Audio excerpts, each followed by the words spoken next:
Hi, I'm Joe Connolly here at WCBS as we talk about every day on the radio. Every business is changing, and everywhere we look, technology is changing all aspects of our life, including how we consume energy. And just like all other companies, Kahn Edison is changing as well and giving customers more information and more choices. With me today is Ari Kahn, project specialist for electric vehicles for Kahn Edison. So Ari, Con Ed is in the electric vehicle growth business now, huh? Yes, electric vehicles are good for the environment, good for the economy, and good for our customers. How many EVs are there in New York now, do you know? So there are about 7,000 in New York City and Westchester today. We expect that number to grow tremendously over the next several years. By the middle of next decade, there should be approximately 150,000 electric vehicles on the road, maybe rather. Now, tell us about this very interesting project you're involved in with school buses, electric vehicle school buses? Yes.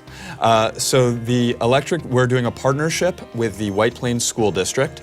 The electric school buses will transport kids during the school year, and over the summer they'll be parked in a depot and function as grid batteries, discharging during the hottest summer days to make our grid more reliable. The nice thing about an electric car is there's no engine. There's a motor and a battery. And so the battery will charge up overnight, and then during the summer day, they'll discharge into the grid. The summer is when people have got their air conditioning running, when there's the most electricity demand. So Con Edison, during the summertime, will be using school buses almost as portable power plants? Yes, exactly. And the school bus will be feeding the grid? Yes, exactly.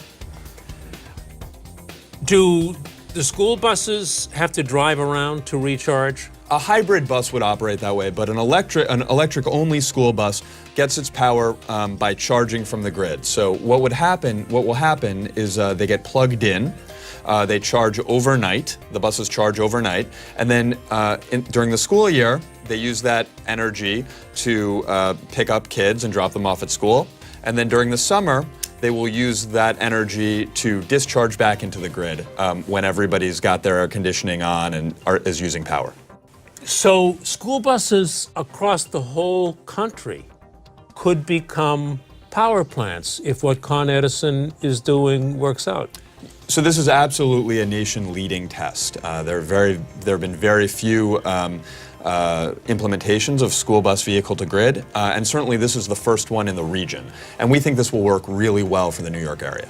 Why does Con Edison want to do this? First, we're always interested in understanding how to make electric vehicles more convenient for our customers.